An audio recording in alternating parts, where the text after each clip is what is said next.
Welcome everyone, please find a seat if you like. If you want a coffee too, by the way, you get a free one. Thanks to this young gentleman. Oh, we're missing something. Oh, we failed, we'll get shot. Banners. Gus, we blame Gus, the junior. You failed, mate. Where's the banners? He's got a sore shoulder. You had one job to do. Right.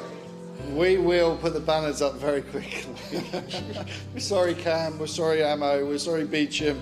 We're sorry, Tekken. We're sorry, Keep Space. Yes, all of that. Yeah. Anyway, it's one of those mornings. So, Peter, when you're doing your presentation, don't get scared, but we're just going to throw banners in your face while you're talking. Cool. Anyway, welcome everybody. I'm Scott. This is Dave. We run Morning Startup. It is a meetup group every 2 weeks, rain, hail or shine, where we get smart people under the same roof in the startup space and we talk about startup stuff. We get an awesome presenter talking about whatever topic is interesting to startup people. In this case, data privacy. Woo! Who's excited about data privacy? Hey, look at those hands. Awesome. Yeah, and that's us. So we also have a Founder Sundowner meetup as well on the first Wednesday of every month, in case you're like me, not a morning person. Anything else? No. Okay. You've said it well. Very well. But we'd like to know, yeah. Shameless plugs. We know who the new people are here. Part of a meetup group is if you are here for the first time, is we'd like you to stand up, introduce yourself, tell us what you're working on, and maybe if you've got an ask, have an ask. Because we see so often there'll be someone say, I'm working on this and I'm looking for X or Y, and there'll be someone on the other end going, I can help you with that, and they all basically connect, and all we know then is there are sweet little startups born. So anybody brave enough to stand up, introduce themselves, because I will point, we've got someone straight away. Okay, awesome. Morning everyone, my name is Yemi. I'm here for the first time, and my background is surveying. So I'm an independent surveyor, so I do a range of surveying solutions to civil and architectural industry. Thank you. Are you looking for anything? Are you looking for anything? Just inspirations. Just inspiration, that's good. We've got lots of that here. Is there any nurses, physios, or anything like that? Because he looks like he's in pain. Anybody else want to go? Hey everyone, I'm Linus. We just started a company called Renticulate, and what we're trying to do is trying to socialize the rental market by building a resume for tenants called Rentsumes. And then what it does is that it gets the tenant to gets the landlord to meet the tenants based on their character instead of just how much money they're willing to offer. And then from there, we're able to strengthen the resumes through endorsements, testimonials, and even ratings from landlords and other peers. So it will eventually, the aim is to help both sides so that you're able to lower costs for example, from our surveys, landlords are willing to accept lower rents if they know that the tenants are a good tenant, they can take care of the house, they can maintain the house for you, and so that everyone wins in the end of the day. What I'm looking for is technical skills, anyone that knows how to work with apps, front-end developers, all those kinds of things. Thanks. Awesome. Any devs in the room? Front-end developers? Hey, connect. Mystics. Just something for you. Sorry, I think you can pretty much build the... He's pointing to you, bud. Yep, sorry. I think you can build the platform using low-code tools just to test your idea. You don't need a full-fledged app from the beginning. You should come to the next session. Anyway, yes. We'll come on to that in a bit. Anyone else want to introduce themselves? Sorry about the crackly mics, by the way. No, not at all. My name is Roy. I was actually raised in Perth, but I live in Japan right now. I'm straddling the barrier between Japan and Perth because my dad's on the older side, and I'm looking for a way to maybe have a startup between Japan and Australia. Right now I'm in the startup space in Japan, developing a cancer app, or app for people with cancer and their friends and families, to basically a social networking app for cancer patients. I'm also a lecturer at a university in Japan. So, hi. Welcome aboard. Welcome aboard. Anybody else brave enough who wants to stand up? There we go. Lady here. Good morning, everyone. I'm Dr. Kiran Bidkar. I'm a dentist by profession, but do content creation for restaurants as a hobby.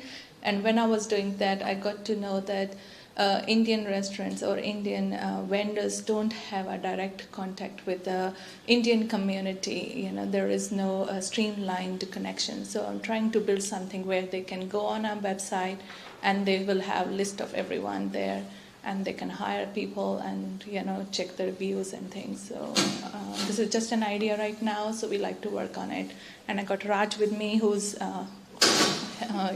helping me with it. So we're looking at tech people, really. More tech people wanted. One more just down here. Hi, my name is Masood. I'm a consultant. It's very broad, the field itself. So what I do is basically look at people's account and exploit it. I'm not an accountant by profession, I'm an engineer, but launched into the business almost 4 months and been doing well, so mainly focus on startups and small businesses to how to grow their opportunity in the market space, supply chain, as well as all sorts of different areas. So that's what me. So if anyone's got any interest in how to grow their business, especially it looks like you have some, and I've got that opportunity to help you out. Brilliant. Thank you very much. Thank you very Any much. last ones? No? Any other shameless plugs, announcements? No? No? All right. Yeah, as I said, so found a sundowner first Wednesday of every month at Nowhere Man Brewing Co., soon to be renamed to Other Side of Nowhere after their acquisition from Other Side. We've got a morning startup talk on that you can check out on perthvideo.com.au/morning startup Perth, and I'll put a QR code up there. Anyway, let's go back to this one. Yeah, so massive thanks to the New Industries Fund. We couldn't do it without them. They basically are streaming this for us to the regions. And also, if you haven't checked out some of the great initiatives they've got, obviously Innovator of the Year, all the way through to like the Waves program, which helps see us put 2 new or 3 new VCs. I don't actually know what's happened to the third one yet. I haven't heard anything recently, but we've obviously got Fund WA and we've got Purpose. Quack, I've not heard I've not heard any activity, so I'm not sure. But we'll see. If anyone knows anything about that, no. Okay. We'll keep quiet. And if you haven't, check out wadealroom.co. Go and check out your profile as a business. You'll be surprised how much great information is on there. So thank you to New Industries Fund for streaming it. Thank you very much. And it's being streamed by perthvideo.com.au. Might have mentioned that. There is a virtual banner up here. We will go up in a second. Thank you to the guys at Ammo for sponsoring us or supporting us. Scott and I do this for the love of you guys. Getting up at sort of 4:35 in the morning to come here and do this, but we couldn't do some of the stuff like put on breakfast, pay for coffees, pay for the subscription without the help of Ammo and other companies. Also check out their Weird Growth podcast. It's got some really good information on there, available on all good streaming services. Absolutely. Beecham Group. There's a guy at the back there waving his hand. It's Glenn. Go and have a chat to Glenn if you need to hire someone or if you need a job, because he's awesome at it. How's that for a pitch? Not Glenn himself as a job. Yes. Yeah, don't hire Glenn. You could, I suppose. You're looking for a gig. No. Hang on. You need the mic for the live stream. You're going to talk. 30 seconds, go. Okay. More importantly, guys, so I have to stand here. If you want to put a system, which is probably the best way to describe it, in terms of how you can consistently hire the right people and balance you being a hiring manager or a leader with the person that you've hired, I can give you some tips on how you can do it and put a bit more science around it so you get more consistency in your hiring results. Well said. Brilliant. See, Glenn knows his stuff if you're trying to hire. We'd also like to thank Jesse and the team at Keyspace. I think it's your mic that's the problem. I'll turn it off. I'll just yell. Yeah. There was breakfast at the back there for yourselves. So if you have missed breakfast, Jesse and the Keyspace have put that on for us. If you are into e-commerce and you know what 3PL means? 3PL? 3PL? What does it stand for? Anyone? Well done. There you go. There you go. E.g., if you want He knows. the shipping, say that correctly, the shipping of it, your goods, then check out Keep Space. It is too early and I haven't had my coffee. All right. Thank you, Jesse, for the food, and thank you, Matt, and everyone at TechOn for the coffee. So if you don't know, go and grab yourself a free coffee over at Joey Zaz's, and that's thanks to TechOn. But more importantly, they have a team of awesome developers based in Nepal, all managed here in Perth. So if you do need developers, some cool tech people to build your app and things, reach out to TechOn. They can help you out with that. Yeah. Anything else, Matt? Is that decent pitch? Yeah, I love it. All right, cool. And we're doing CTO school. But CTO school, that's right. Yeah. shortly after we apply for the grant. Okay. Yeah. Awesome. Which grant is that? Extension. Ah. Is that the new thing? Is that open or closed? It's open until 30th. Gotcha. Do you want to do a quick shout out about that, or do you want to announce that later on? All right, fair enough. We can do this with the help of Space Cubes. They give us the space for free. We've been doing this since late 2011, or you, and I've been doing it since 12. 13 years. So over 12 years. But we bring you here, beautiful people in every morning. They give us a space for free. If you are looking for a co-working space, then check out Riff. What was us old times call it? Space Cubes. You've got Fern, and then you've got Flux up the end there. Who's subscribed to Startup News? Hands up. Brilliant. If you haven't, go and subscribe to Startup News every Friday afternoon in your inbox. A nugget of information. Startup WA advocates to the government for everything that's startup here in WA and doing a great job there. Who's a member of Startup WA? Okay, there could be more hands, so go to Startup WA, just become a member. It's free, and yeah, you'll get their email announcements, invited to their events, and find out what's happening in the Perth startup ecosystem. I've turned off now as well, just because it's just too ridiculous. Turn this back on, and we'll see if we can track this mic problem down. Anyway. But last but not least, Plus8. If you haven't checked out Plus8, some great companies that come through Plus8. Actually, you could argue the original, or the company that you're going to talk about, or from your firm, started in there. So it does produce some amazing companies. And if it hasn't, the cohort is now in session. But there are lots of different ones like the Sprint and different ones in regional areas. So check out Plus8 if you're looking to sort of learn your business. The next big cohort will probably come online next March, I think it is, where you'll be able to apply and then go through and get, I think this year's quite the biggest funding ever. It's like $1 million split between sort of 6 companies. And I think the date for the pitch is on the 9th of October. So good luck to all of those guys and girls who are pitching on the 9th of October. Absolutely. It's a good program. Now, if you want to do a talk here one day, we'd love to hear from you. Has to be on point for startups. It's got to be something that startups want to know about. Hit us up. contact@morningstartup.com is the best email address, or any of the things. Morning Startup. We don't have OnlyFans up there, though. We need to get that sorted. We should do that. We should literally do that. Yeah. Okay. Don't try OnlyFans just yet. Dave will get onto that one. Yeah, it'll be a foot-only thing. Cool. That's formalities out of the way. Boom. That's it from us. So we're going to hand over to Peta Demidenko from U Group and her own consultancy, Privacy Mayhem, talking about data privacy. As I said, this is a big area, certainly for my company. You know, we're putting data all around the world and make sure it's in the right place for the right people, and how do we protect it and all that stuff. It's a bit of a headache. So hopefully, with her 4 Ws and more, she's going to simplify the whole thing down for us. So please make her welcome, Peta Demidenko. Thank you. This microphone seems okay at the moment. Good luck. And I'll switch over to you seamlessly. There's your clicker. Back and forward. All right.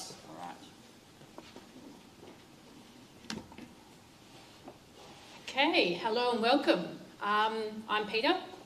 I'm going to be talking about privacy. I promise it's not going to be death by PowerPoint slides or Google Slides. I love this stuff. I love privacy, and this will keep me on point so you can actually get back to your day jobs.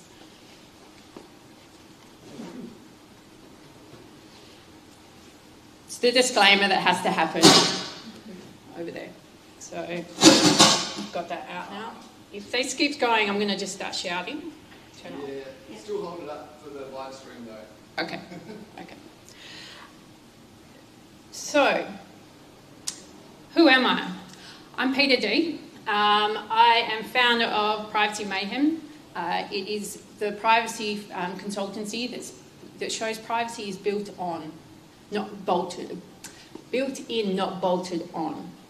So what do I mean by that? I use a framework that allows you to actually build from the ground up. I'm also the head of privacy at the U Group & Co. This is a scale up that we're actually sort of, the vision is, or the mission is people before data. So we actually reward users for the data they give us. So we turn receipts into cash. It's one of the first times that we can actually sort of build that digital economy. And this actually demonstrates that the framework that I've sort of built scales. So U Group has had 1 million app downloads. We've also had 200 transactions processed every minute.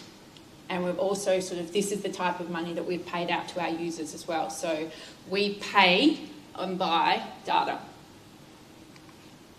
So show of hands, who's using SaaS systems? You don't have to sort of, who's using SaaS systems? Great. Are you chatting to prospective customers? Are you capturing data? Yep. And are you building your team?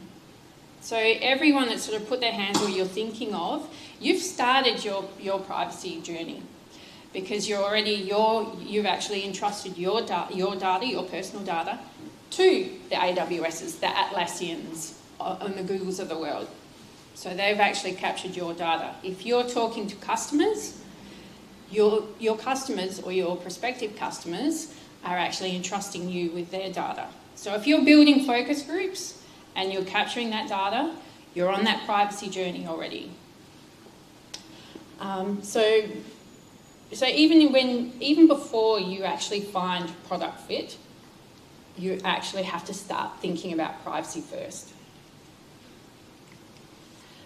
This is just a little privacy humour. Privacy, I'm just going to read this. Privacy has become a wicked problem. So this is what some of us in the industry, it's a multifaceted, contradictory and interdependent condition with no endpoint and no clear path forward. Welcome to privacy. It sounds absolutely impossible. It's one of those, yes, it's impossible. And it isn't always black and white. So we sort of talk about, if it was black and white, you probably would still be sleeping by now. You'd be sort of just getting up, having your morning coffee now and not getting up at 5:30 in the morning. I'm here to challenge this though. Previously, one of the engineers that I used to work with sat me down and said, explain to me what a privacy policy is in the time it takes me to drink a pint of beer. So I just went, okay, challenge accepted. So I'm going to take this, and for startups, I'm going to drill down what privacy is and make it a little bit more digestible. Okay, so privacy, first things first. Some people say is privacy the same as security. You get them. When you see one, you usually get the other. But there's a different sort of, there's a simpler way to explain it. So privacy is preventing unauthorised use, whereas security is preventing unauthorised access. So you can start seeing some of the complexity that comes into privacy, because security is black and white. It's controls, it's MFA, it's encryption, it's that type of stuff. But how do you start controlling use cases of data? It's very easy to capture, you're talking to a prospective customer or a focus group. The use for that data is for the focus group. Very easy to put that onto a marketing list and start promoting. That's how easy it is to actually have that secondary use of information. So we need to prevent unauthorised use.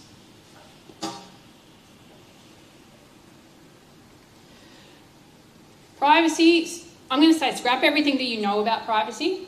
It is very chaotic with a lot of acronyms, a lot of laws, and a lot of jurisdictions everywhere.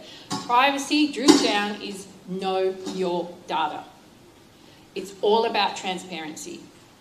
And transparency is know your data.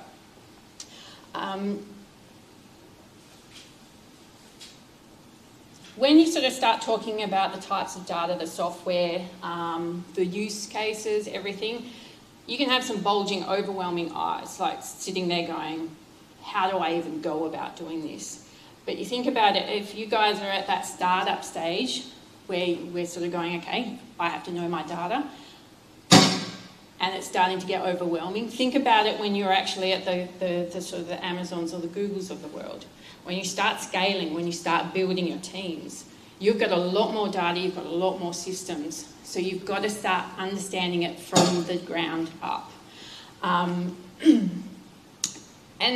some people actually sort of say to me, oh, but it's the Googles and the Amazons of the world that get actually pinged in law, in the legal realm. But there's one thing sort of I want to sort of say, these high visibility companies face a moment of truth after rapid growth. So they were lucky enough to have the money and the resources to actually build their privacy, build their legal teams. What happens when a regulator or an end user starts coming towards like a startup or a scale-up? I mean, what happens then when after you sort of, lost myself. After a startup or pre-IPO and VCs fail to even get an investment back? So that's why I say, know your data. Privacy is transparency. Know your data from the ground. And how do you do this? That's a very great question. So this is my 4 Ws, privacy 4 Ws. Whose data is collected? What data is collected? Where is it stored? And why do we need it? So let's delve into each of these a little bit more so you can understand a bit. So whose data is collected? It's the people that you collect data from. It can be it could be staff, contractors, vendors, suppliers, job candidates. It's all those types of people that you actually capture data for.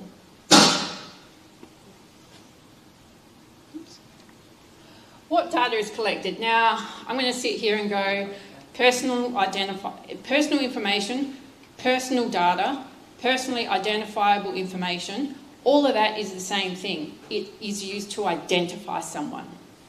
So when you hear all of those different terms, think of it that it's the data that we use to identify someone. So we're talking about, it's the browsing info, it's the cookies, it's the IP address, it's the tracking, it's the contact information, it's the employment, the contract, it's also the personal data that we know, the name, the emails, the phone numbers. It's also socials, it's the social media contacts, it's the all of that type of stuff, the tags and everything. This is the data that we're collecting. So another one just to be aware of is sensitive data. Now, sensitive data it needs another level of sort of security and privacy and protection. This stuff is starting to talk about sort of religious beliefs, sexual orientation. It's banking details. So, for instance, if you're capturing... I'm sure I've still got time. It's not. I've done so it's the financial information. There's lots of different regulations that you need to comply with. So you'll need assistance if you're capturing that information. So where is it stored? So what we want to know is what system and where is it? Where are the servers? Where's that information stored? So it could be, like I've said, AWS in Australia. It could be Google in the US. It could be HubSpot in Germany. It could be Slack in the US, Zendesk in Australia. You need to understand where your data is What system and where. So that's the where part of it. And why is it needed? Why do we need it? If we don't have a need, don't capture it. If anyone sort of knows, if I come through to sort of my clients or to you group and go, why? And if no one can answer, then it's like, delete it. Don't need it, delete it. Simple as that. We need to have a why for every piece of information that we capture. So this is where customer support, it's the legal obligations. You've got security and fraud purposes, you've got marketing purposes, and even recruitment. It's all of those whys, and those whys become your data flows really. So you start sort of putting it all together.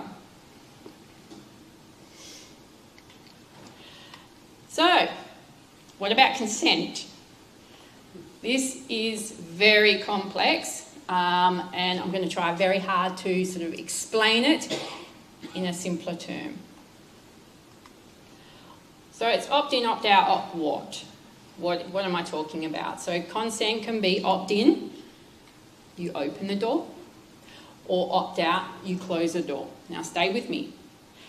When you have those pesky, stupid, I hate them, the consent banners, the cookie consent banners that come up in your face, and all you want to do is just get to what you're wanting. You've got to open the door to allow yourself to, allow you to keep going to what you're doing. That also opens the door to the tracking and the cookies. When it's an opt-out, and again, probably another one, I was just thinking, it's when you check that box. You check that box to put your name or your email onto a marketing list, you're opening the door. So that's an opt-in consent. Opt-out is when you can actually close the door.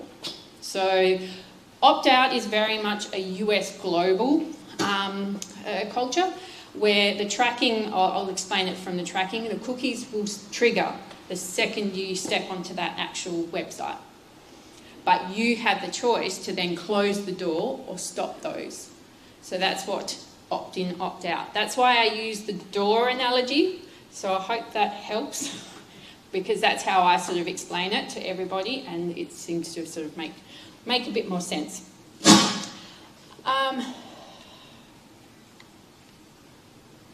Okay, one thing I want you to remember for technical reasons, consent is two parts. You can give consent, but you can take consent at any time. So think about when a why is for marketing or for a consent purpose, understand what is the impact downstream when someone goes, I unsubscribe. Can you work with that? Can you deal with that? Is that going to break something downstream in the systems? So we've got sort of so we've talked about the difference between privacy and security. I've introduced you to the 4 W's, the who, the what, the where, the why. We've also talked about consent being two parts. So now, how do we start pulling this all together so everyone can start handling their data correctly? This is where you want to be great data handlers. So I always say great data handlers follow the 3 A's. Only access personal information when you have the why, the valid business reason.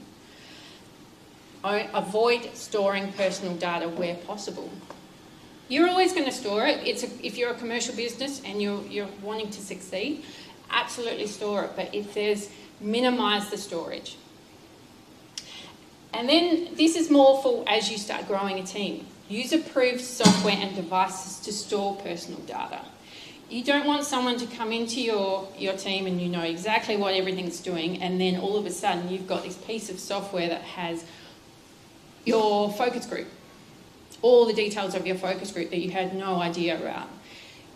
You need to understand where your data is. So that's why I say use approved software and devices to store personal data. So that's the 3 A's, that's the data handling.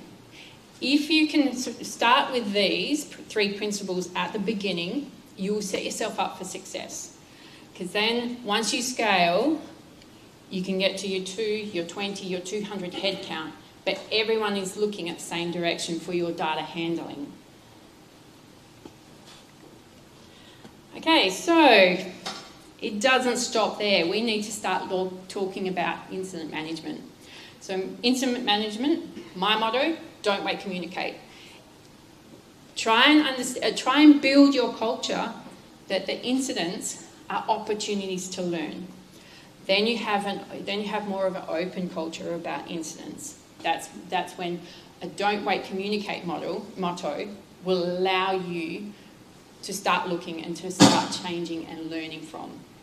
You don't really want to be hearing about a data breach from one of your vendors, or worse still, one of your clients or customers.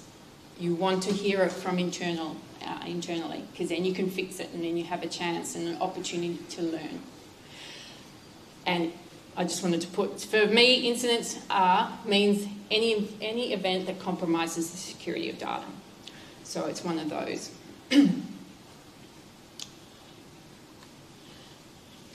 Okay, so back step again. We've talked about privacy and security being different.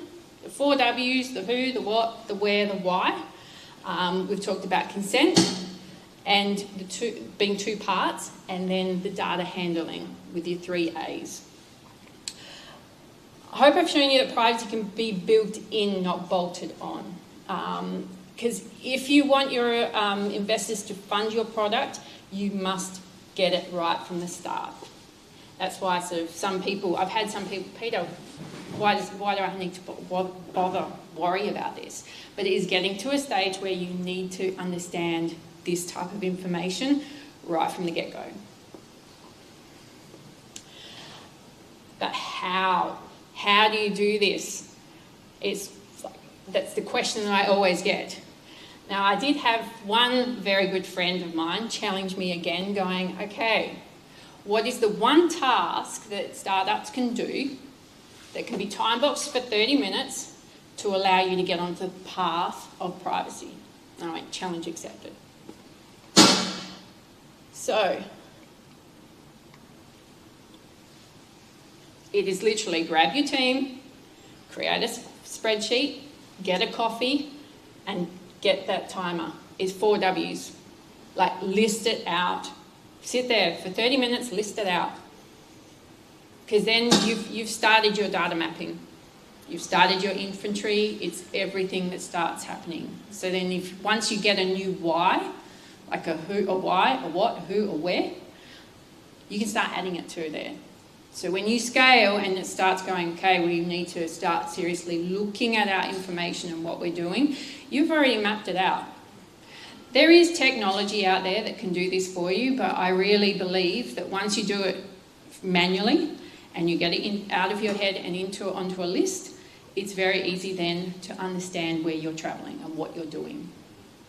So then we can look, once you've scaled, you can look at the software and everything that comes with it. So that's my one task, to rule them all. The 4 W's. So with this, I'm helping you fix the mayhem of privacy. It's Privacy Mayhem. Know your 4 W's. The who, the what, the where, the why of your data. And ask people, sort of, if there's 2 of you, ask, well, what do you think it is? What's the why? Don't need it, delete it. That's what we sort of look for. Consent is 2 parts. It's a give and it's a take. What happens when the consent is taken away? How does that break anything downstream?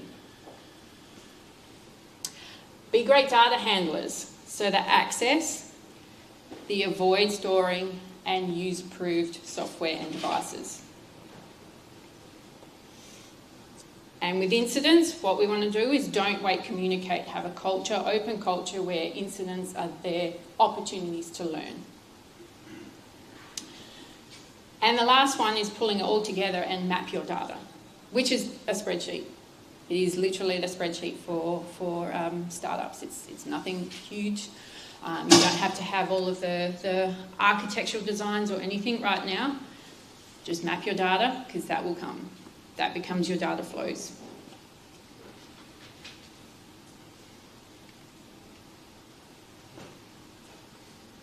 Thank you.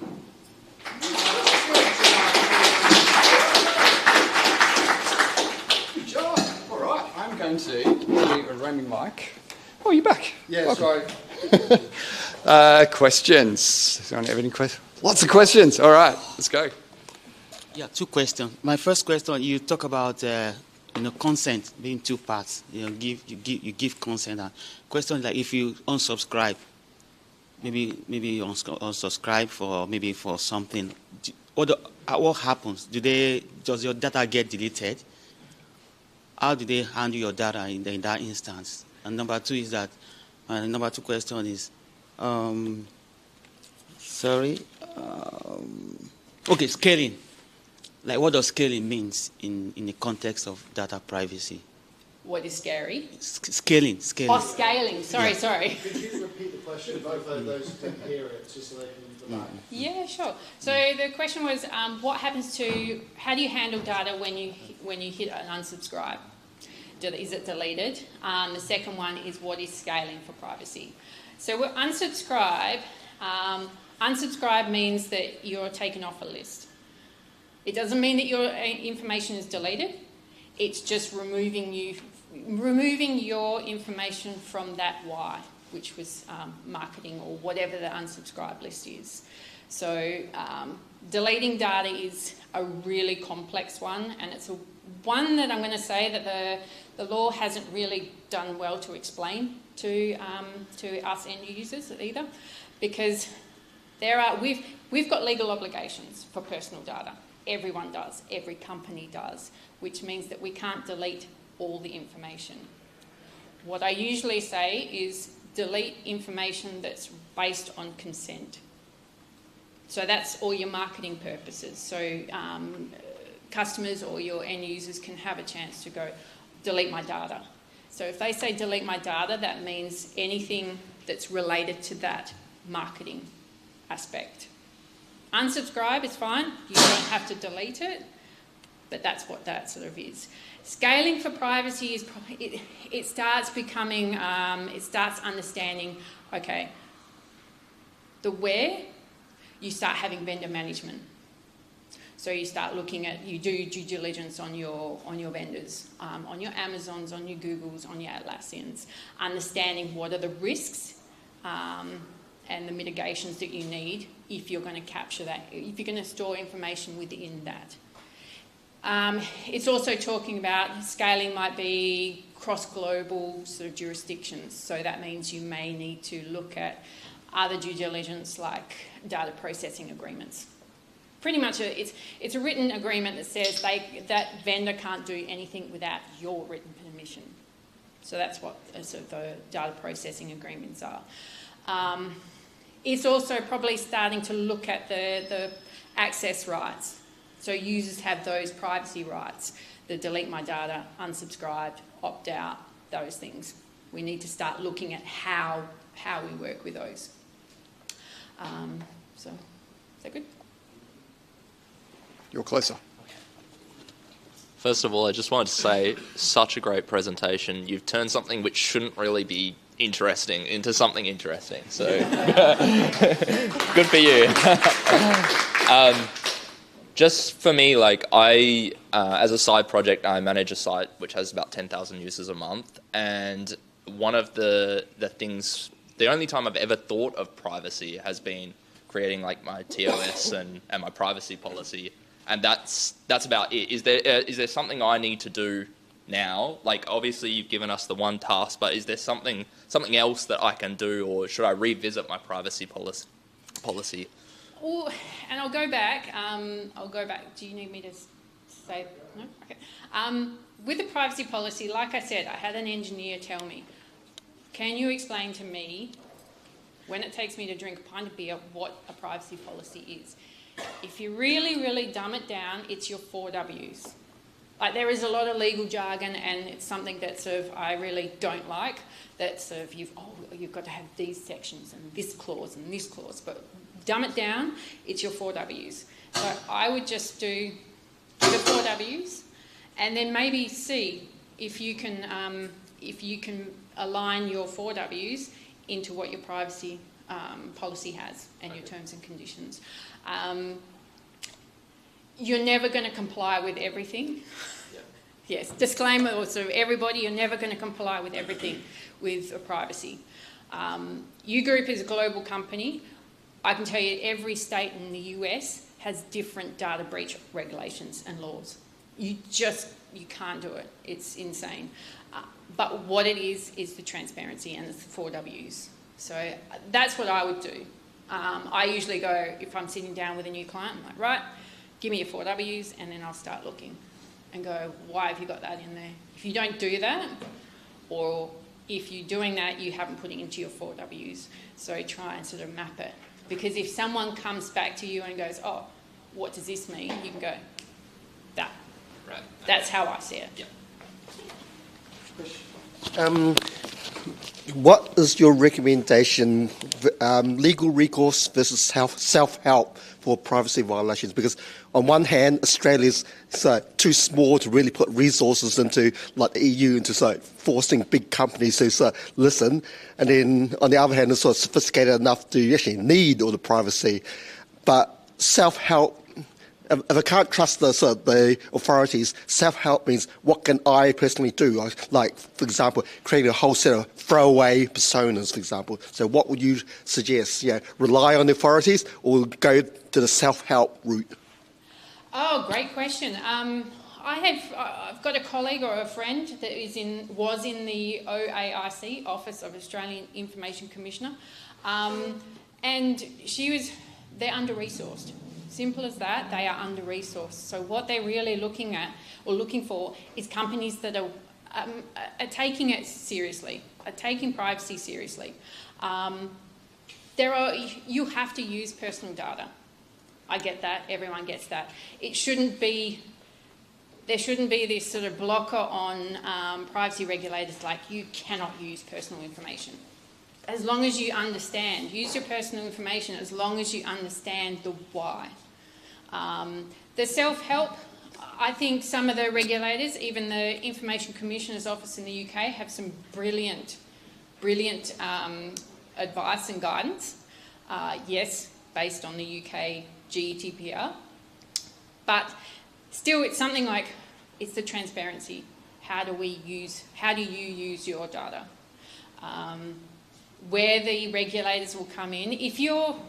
I sort of look at it and it's, if you're demonstrating you're intentionally doing the right thing and something happens, they're usually going to be, okay, there's a recourse action, like a 30-day, 40-day recourse action.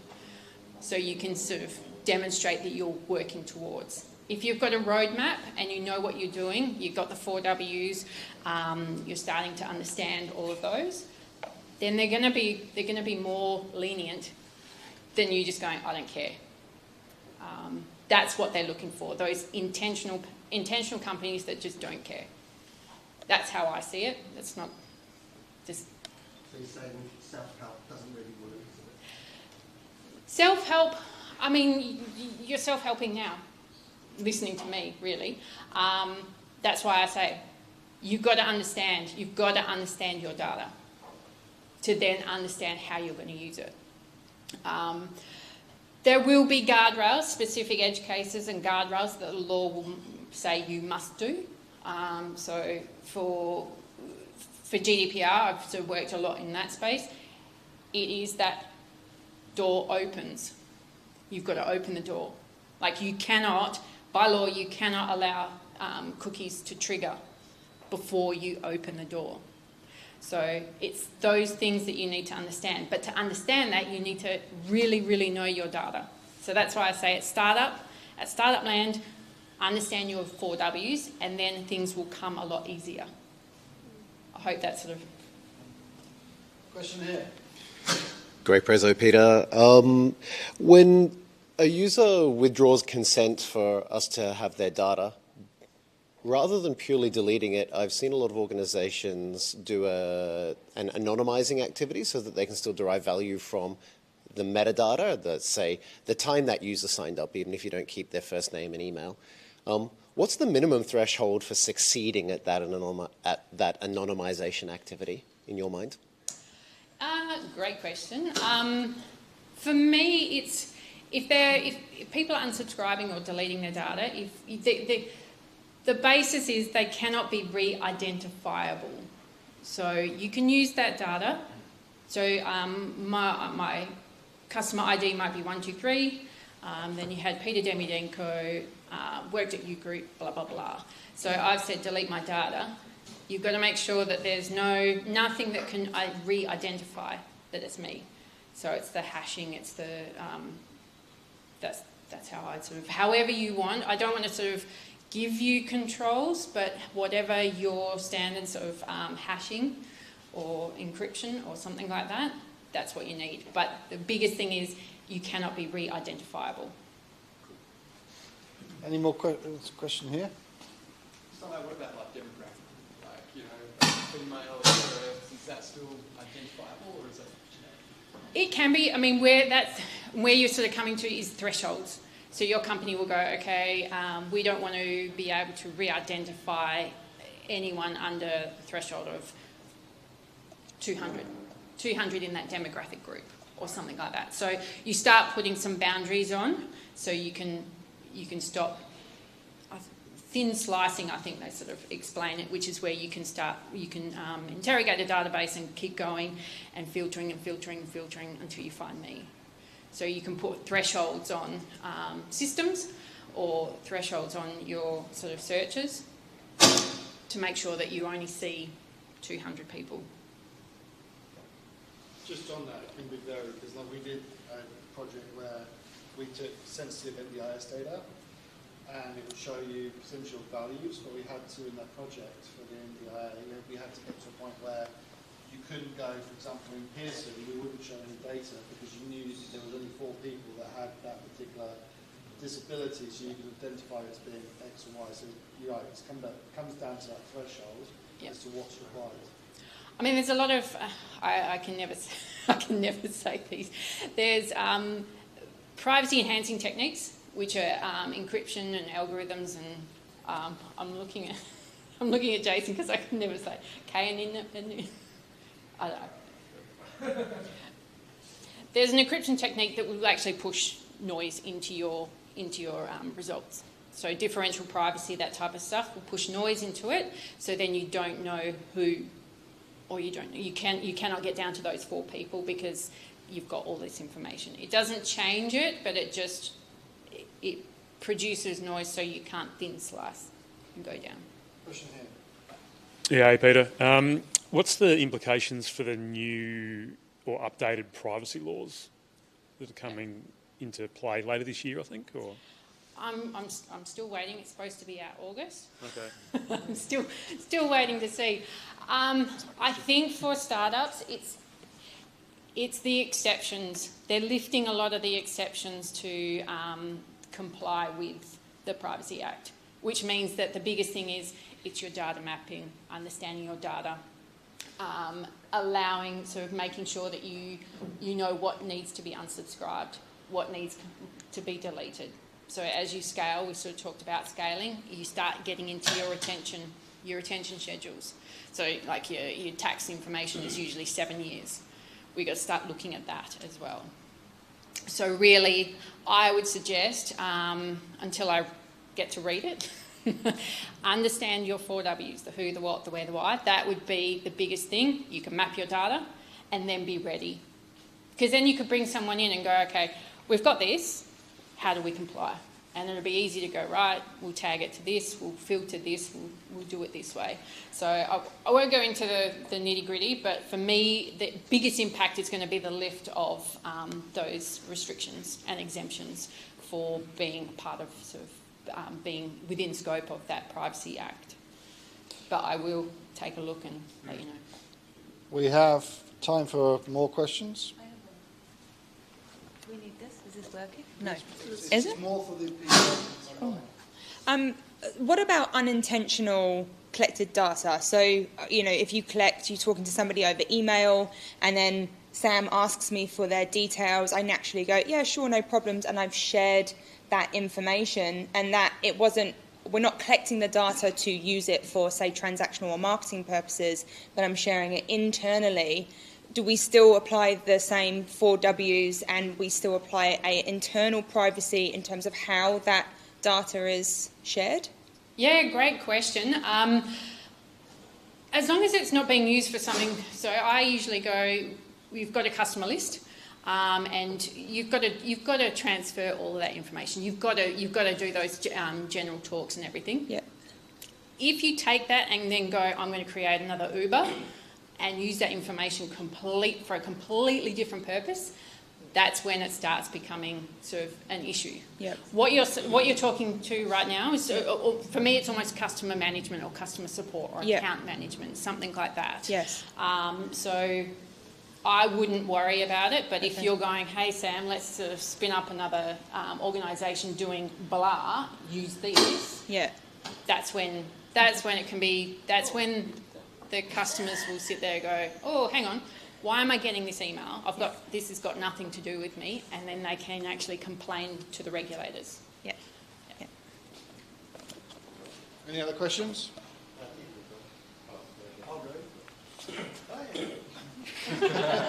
So that I totally agree with that, but my understanding would be that would be more of a privacy, security implication. So the question would be like, if that personal information is sitting in the email inbox and the email inbox gets breached, it's a third party's data that's getting leaked. So that's a security implication, correct? It would come into it because that would be I'm expecting that sort of everyone's got the... Yeah. Not here for security. But yeah, I think that's the difference, right? It's more of a security thing, and then there's a security data leak versus a privacy revealing of the data. Yep. So it goes back to... Oh no, I haven't got it. I won't screen back. Privacy is protecting unauthorised use or against unauthorised use. Security is unauthorised access. So exactly sort of what you were saying. So, and that's why they come together. But yeah. There was a question. I might not have caught that just now, but what are the examples, or how do you know what's an approved software for data collection? Approved software is, it's more around what you want to use. So for a startup, you've got a list of software that you use. You don't want someone to come in and go, oh, I don't want that, I want to use, I can't think of anything right now. I'll give it a shot. It's called shadow IT, when you use SharePoint in the company, but a team member uses their personal G drive to save a spreadsheet because they prefer using Google Drive instead of SharePoint. So anything that's not what the rest of the team uses will be shadow IT or... Thank you. Yeah. So it's really your list. True that. Sorry, Peter. That's it. No, thank you. I'd forgotten what it was called. I do training on that bits.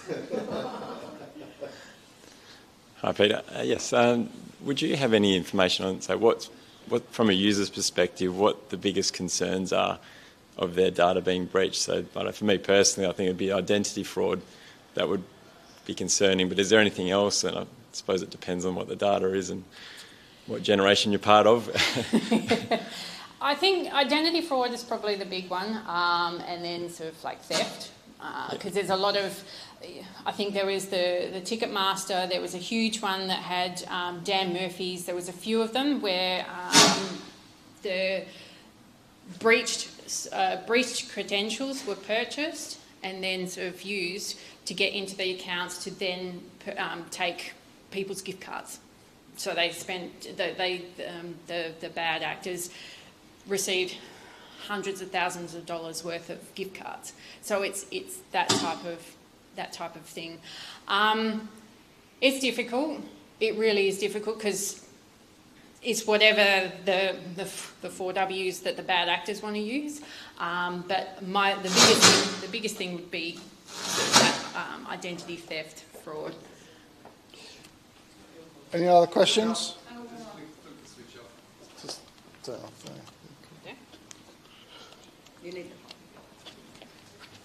So what happens if you're using a third-party integrator, say, such as SSO, that you're allowing the SSO to use your data to sign in or to create an account with another company? Whose responsibility is that data? Is it the SSO that you've already pre-approved to say, yeah, you can use that information, or is that the delineation between security and privacy, or both? It's both, but it's also it's your company. Your company has agreed to sign the contract to use the SSO to then allow you to use it for the functionality. So then we still need to, on top of them having their own privacy policy, we also need to ensure that we have ours as well that is specific to using third-party integration such as SSO. Yeah. Right. I mean, you don't have to spell it all out because users won't know sort of what you mean. Yes. But yeah, unfortunately, if there's a breach of that SSO company or system, you're still actually responsible because that's where the data processing agreement comes on. They will not do anything with the data without your written permission. Yep. Which means that you're called a controller of the data, so you control how that data is being used. They're the system to allow you to do what you want to do, which is the SSO. Yeah. So it's yours. Okay, sorry. It's an interesting subject, especially when you think about the new. With every industry, there's obviously now the whole companies like Incogni and people like that who you can pay a subscription to take yourself off these data lists. So interesting that the fact that this is now spawned up where you can go and pay a subscription just to take yourself off all these mailing lists and these dark web data brokers. And some of those, I will say, some of those will go, yes, we'll do that. But how they do it is they actually log into your email, they scrape it, and then see what your logon is, and then sort of send it out. Now, by law, I get one of those requests, being head of privacy, by law, I must verify who that person is. We can't do anything with anyone's data until we know who that person is. So if that's, I think there was the one that the industry had a big sort of uproar with was Privacy B, I think it was, and they'd send it on behalf of the actual end user. But what that means is to do that, and this is where the law becomes very annoying, to do that you have to actually send us as a company the rights to act on their behalf. So privacy, I'm Peta Demidenko, I approve Privacy B to act on my behalf to then get that actual request. Whereas they were just blanket sending the requests out. So most of the time they were ignored because we cannot verify the identity of the person that's asking that information. So but some of them, we've had a look into it, they scrape your data. Whether they on-sell it to whoever is left to be desired. That would be, wouldn't it? So, yeah. Anyway, thank you very much for your time. So hopefully you've all found that very useful. Let's have a round of applause.